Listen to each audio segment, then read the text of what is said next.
Hello everyone, this is my another lecture of medical surgical nursing.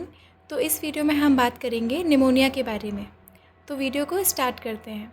Pneumonia is one of the most common acute respiratory tract infection basically affecting lower respiratory tract. Pneumonia एक respiratory tract का infection है जो mainly हमारे lower respiratory tract को affect करता है। Lower respiratory tract जैसे कि एल्वेलाई हो गया, ब्रोंक्यूल हो गया, एंड अपर में हमारा नोज़, नेज़ल पैसेज, ट्रैकिया, ये सारे आ जाते हैं। ठीक है, तो ये हमारे लोअर रेस्पिरेटरी ट्रैक को अफेक्ट करता है। मेनली ये अफेक्ट करता है हमारे लंग पैरेन्काइमा को, जैसे कि एल्वेलाई या फिर इंटरस्टिशियम।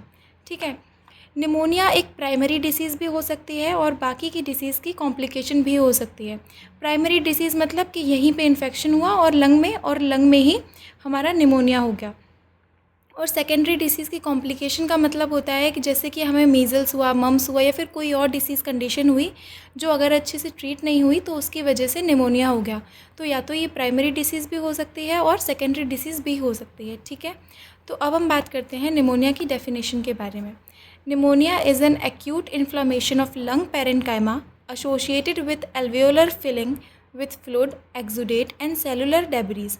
इसमें क्या होता है, ये एक इन्फ्लामेशन कंडीशन है जिसमें जो लंग पैरेन्काइमा होता है उसका इन्फ्लामेशन हो जाता है। मतलब एल्वेलाई वगैरह हो गया या इंटरस्टिशियम हो गया, उसका इन्फ्लामेशन हो जाता है। साथ ही साथ वहाँ पे फ्लूइड का कलेक्शन हो जाता है, एक्सुडेट का कलेक्शन हो जाता है, एंड सेलुलर डेब्रीज भी मिल सकते हैं। ठीक है, जिसकी वजह से क्या होता है, जो गैस एक्सचेंज होता है वो इम्पेयर्ड हो जाता है।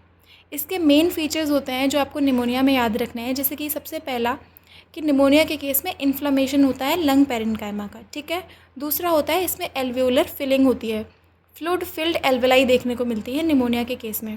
और तीसरा इंपॉर्टेंट है कि हम इसमें इम्पेयर्ड गैस एक्सचेंज होता है। तो ये था हमारा निमोनिया का इंट्रोडक्शन। अब हम बात करते हैं निमोनिया के टाइप्स के बारे में। तो on the basis of cause of pneumonia हमने इसको 3 चीज़ों में डिवाइड कर रखा है: bacterial pneumonia, viral pneumonia and fungal pneumonia. Bacterial pneumonia में हमारे बैक्टीरिया आ जाते हैं। स्टेप्टोकोकस निमोनी हो गया, ये हमारा कम्युनिटी एक्वायर्ड निमोनिया करवाता है। ठीक है, स्टेफाइलोकोकस ये मोस्टली हॉस्पिटल एक्वायर्ड निमोनिया करवाता है।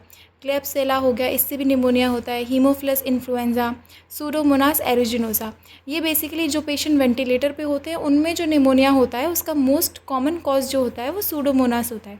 ठीक है, फिर आते हैं वायरल निमोनिया पे। ये वायरस की वजह से होता है। इसमें काफ़ी सारे वायरस आते हैं, जैसे कि influenza A B C virus. ठीक है, मतलब कोई भी इसका टाइप हो सकता है। इन्फ्लुएंजा ए हो सकता है, बी हो सकता है या सी हो सकता है। साइटोमेगेलो वायरस की वजह से भी हो सकता है।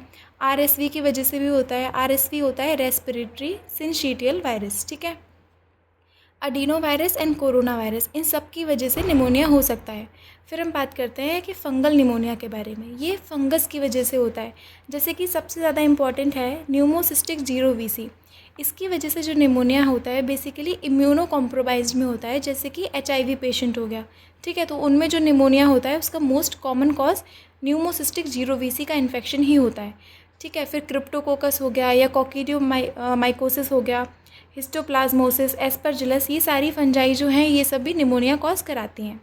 ठीक है, और चौथा हमारा आता है एस्पिरेशनल निमोनिया। ये क्या होता है, बेसिकली जो ऐसे पेशेंट होते हैं जो अनकॉन्शियस हैं या फिर जिनको जनरल अनिस्थीसिया दिया गया है, स्ट्रोक वाले पेशेंट हैं, उनमें जो कफ रिफ्लेक्स होता है वो काफ़ी ख़राब हो जाता है, जिसकी वजह से उनमें बहुत चांसेस रहते हैं कि वो गैस्ट्रिक जो कंटेंट होता है उसको एस्पिरेट कर लें, या फिर अगर वॉमिटिंग आ रही है उनको तो वो अच्छे से पास आउट नहीं कर पाते हैं, एस्पिरेट करने के चांसेस रहते हैं।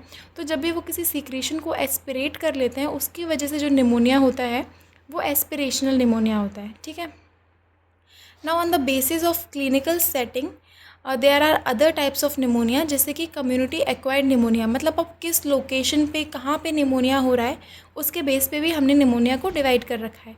जैसे कि हमारा है कम्युनिटी एक्वायर्ड निमोनिया, मतलब जो कम्युनिटी में हो रहा है। कम्युनिटी मतलब ऐसा नहीं है कि किसी प्रॉपर मतलब कोई कम्युनिटी है उसी लोगों में हो रहा है। कम्युनिटी का मतलब यहाँ पे बोला गया है कि हॉस्पिटल के बाहर जो हो रहा है। या फिर हम ये भी कह सकते हैं कि अगर किसी पेशेंट को हम हॉस्पिटल लेके गए हैं तो अगर विदिन 48 आवर्स जो हो रहा है तो उसको हम कम्युनिटी एक्वायर्ड बोलेंगे। लेकिन आफ्टर 48 आवर्स अगर किसी को निमोनिया हो रहा है तो वो हमारा हॉस्पिटल एक्वायर्ड में आता है। ठीक है, तो कम्युनिटी एक्वायर्ड के जो मोस्ट कॉमन कॉज होता है वो स्टेप्टोकोकस निमोनी होता है। ठीक है, ये एमसीक्यूज़ में भी पूछा जाता है। और माइकोप्लाज्मा निमोनी वायरस एंड लेजियोनेला, ये भी हमारे कम्युनिटी एक्वायर्ड निमोनिया कॉज कराते हैं। ठीक है, इसका प्रोग्नोसिस काफ़ी अच्छा होता है, ईजिली ट्रीट हो जाती है ये कंडीशन। फिर आता है हॉस्पिटल एक्वायर्ड निमोनिया। ये बेसिकली ऐसा निमोनिया होता है जो कि हॉस्पिटल में एडमिट किया हमने पेशेंट को, उसके 48 आवर्स के बाद हो गया, तो इसको हम बोलते हैं कि हॉस्पिटल एक्वायर्ड निमोनिया। ये काफ़ी सीवियर होता है, इसका प्रोग्नोसिस भी पुअर होता है, क्योंकि अगर कोई पेशेंट हॉस्पिटल में एडमिट है तो ऑलरेडी उसकी इम्यूनिटी काफ़ी वीक होगी, कोई डिसीज़ होगी उसको, तो चांसेस कम रहते हैं, मतलब ईजिली ट्रीट नहीं हो पाता है। इसका जो कॉमन ऑर्गेनिज्म होता है वो स्टेफाइलोकोकस ऑरियस होता है एंड सूडोमोनास एरिजिनोसा होता है। ठीक है, बाकी असिनोबैक्टर या फिर एंटेरोबैक्टर, इसकी वजह से भी हॉस्पिटल एक्वायर्ड निमोनिया हो सकता है। फिर आता है ventilator associated pneumonia. It is the pneumonia which occurs after 48 to 72 hours of intubation. अगर हमने किसी पेशेंट को इंट्यूबेट किया है तो उसके 48 से 72 घंटे के बीच में या फिर बाद में अगर उसको निमोनिया हो रहा है तो इसको हम बोलते हैं वेंटिलेटर एसोसिएटेड निमोनिया, जिसका मोस्ट कॉमन कॉज होता है सूडोमोनास एरिजिनोसा। ठीक है, इसमें मॉर्टेलिटी के चांसेस काफ़ी ज़्यादा रहते हैं।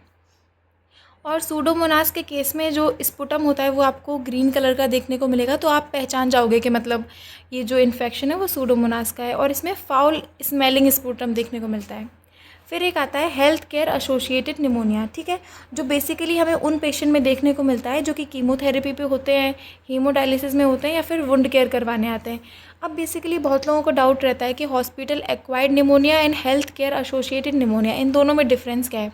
तो हॉस्पिटल एक्वायर्ड निमोनिया वो होता है जब कोई पेशेंट हॉस्पिटल में एडमिट होने के लिए गया है, ठीक है, और उसके 48 घंटे के बाद उसको निमोनिया हो गया।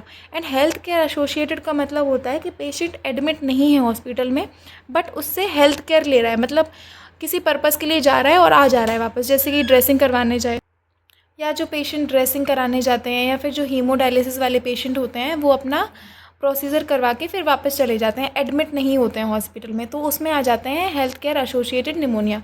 ठीक है, तो ये थे हमारे लोकेशन के बेस पे। तो अब हम बात करते हैं on the basis of anatomical pattern and position, कि मतलब जो लंग है उसमें क्या पोजीशन है निमोनिया की, कहाँ पे वहाँ पे हो रहा है।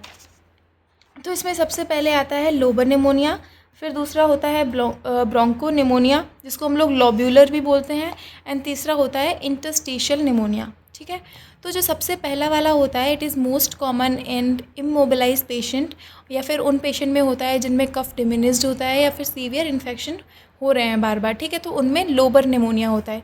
ये जो निमोनिया होता है वो लोकलाइज्ड होता है, एक पर्टिकुलर लोब में होता है। ठीक है, और ग्रेविटी की वजह से क्या होता है, एक्यूमुलेट होने की वजह से ये लोअर लोब में होता है, मतलब बेसिकली ये निमोनिया जो है हमारा वो लोअर लोब में देखने को। फिर बात करते हैं ब्रोंको निमोनिया की। ब्रोंको निमोनिया को हम लोब्यूलर निमोनिया भी बोलते हैं। ये डिस्ट्रीब्यूटेड निमोनिया होता है जो कि अलग अलग लोब्स में देखने को मिल सकता है। इसमें मल्टीपल लोब इन्वॉल्व होते हैं, साथ ही साथ इसमें हमें जो निमोनिया है वो पैचेस के फॉर्म में दिखता है। ठीक है, इसका जो कॉमन कॉज है वो स्ट्रेप्टोकोकस निमोनी हो सकता है, स्टेफाइलोकोकस ऑरियस हो सकता है, हीमोफिलस इन्फ्लुएंजा भी हो सकता है। मोस्ट कॉमन होता है ये एल्डरली पेशेंट में। ठीक है, ये वाला मोस्ट कॉमन होता है इमोबिलाइज पेशेंट में या फिर ऐसे पेशेंट में जिनमें कफ डिमिनिस्ड होता है।